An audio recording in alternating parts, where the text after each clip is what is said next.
Hey guys, this is Justin. Hello and welcome to another video. We are tonight, once again, for the penultimate time this season, talking about a brand new episode of Ahsoka. Tonight's episode capped off what I thought were three extremely strong episodes, and in my opinion, was a bit of a downgrade in almost every respect. I actually wouldn't go so far as to say this episode was bad necessarily, but in my opinion, it was maybe the weakest of the series. But again, I think every episode so far has been pretty strong. It's not been like The Mandalorian Season 1 or even Mando Season 2, where it was mostly great, but there was one episode that was a significantly lower quality. Still, I definitely felt a significant amount of clunkiness that was in a way reminiscent to me of some of the directional issues of Kenobi. For example, half the episode involved people scampering from one place to another, or sort of on-the-fly solutions to things which either completely work or they don't. I'll get into this more in a second, but I think really the reason for this is pretty obvious. This was, as I mentioned, the second to last episode. It really needed to get our characters in place for what will come in the finale. Baylan is off on his own, searching for whatever he's searching for. Thrawn is basically ready to leave the planet. All our heroes have reconvened. I think you get the idea, but let's start from the very beginning, and I'll talk about some things that I noticed going chronologically. For one, we got another look at Coruscant, very similar to its appearance in really Andor, but especially The Mandalorian Season 3. It reminds me a lot of Coruscant as it appeared in Star Wars Rebellion, that old PC game during the ending cutscene, when you went as the good guys anyway. But I noticed that the building does have the old Senate logo. It's not the classic Senate building, and we have seen the inside of the New Republic Senate before. I wonder if that's what we're looking at here. Anyway, I really liked the Provisional Council hearing. It's very similar to what we saw in Star Wars Legends, where at this point, the New Republic still doesn't have a single leader. Rather, it is being led by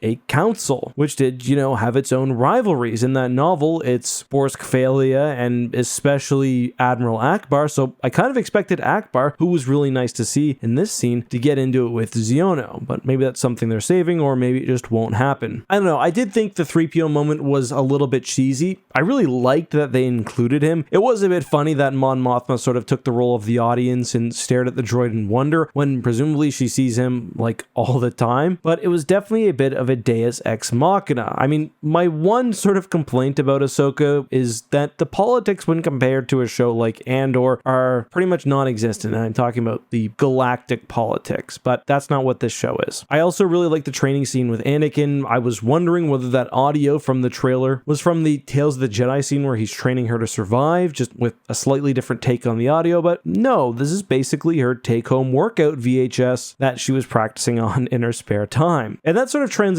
to a point that I want to talk about because they emerge from the asteroid field and are in the first step of Thrawn's plan. I thought this show did a really good job of handling Thrawn so far. The good guys, they get minor victories, but it's victories which still allow Thrawn to further his greater goals, and that's how it's gotta be. You can't have the good guys laying a major smackdown on him early on. Even where they have survived or gotten small technical victories, it's usually because Thrawn's allowed it for some other purpose, or when it came to the killing blow, that somebody he didn't have enough information on, i.e. Baylan, acted unsuspectingly. Thrawn's greatest weakness in Legends and canon has always been, for one, the Force, and for two, the ability to account for just the most unexpected things which tend to happen in Star Wars. Still, some of the action was a little bit underwhelming, like those starfighters chasing Ahsoka's ship just right behind it the whole time, not doing anything. I don't know. Her role was really goofy. It's a TV show. It's not a big deal. But I mean, the fighters also just kind of disappear from her. I guess they go back to meet with the Eye of Sion, but there never really feels like there's any real danger to the character, which is why I compared it to, for example, Kenobi. What I did like was the continued banter between Ezra and Sabine. I think Ezra of the live action castings may be my favorite of all of them. Just the banter, the asking to be taken in for questioning. It's just really Ezra as we knew him from the Clone Wars, but obviously aged quite a bit. And one obvious wrinkle is his fighting style. He's basically an airbender. I think a lot of people may not have realized, but most of the damage that he does to the troopers isn't through actual kicks or punches. It's more like Tai Chi. He's channeling energy into them, using the Force to flow along his body. I don't know if that's a good example of Tai Chi. I just played Shenmue 2 back in the day. That's pretty much my only basis of knowledge. I think my biggest issue with how the episode was actually handled, though, was Ahsoka. She comes back, she jumps, and across this entire planet's surface, she runs into Baylan immediately. Now, I actually liked their lightsaber fight, except for the ending, I guess. And I'm guessing the explanation will be something like, well, the Force and whatever was pulling Baylan there was pulling her there as well. I do think it's very interesting that Baylan did formally split from Shin. He's off now to perform and fulfill his own mandate, and Shin's almost like graduated from apprentice to Jedi Knight or Dark Jedi Knight, whatever. Again, she kind of just scurries off, and we set the plot for next episode. Thrawn is scared though, but he's confident. He knows he has the time, but he's also wary of Ahsoka's relationship with Anakin, which, as someone who's read the canon Thrawn novels, that's a detail that I really appreciate. I also appreciated the humor of the little locals. They weren't Ewoks in that they tried to help but weren't generally very successful, but they were cute and funny, and I didn't think they were obtrusive in a way that cute Star Wars critters sometimes can be. Speaking of humor, the moment where Shin singes and chops Ezra's hair I thought was really funny. We only got to see a little bit of his combat, I talked about some of it earlier, but his battle with Shin was very creative. He dominates her without even using a lightsaber until,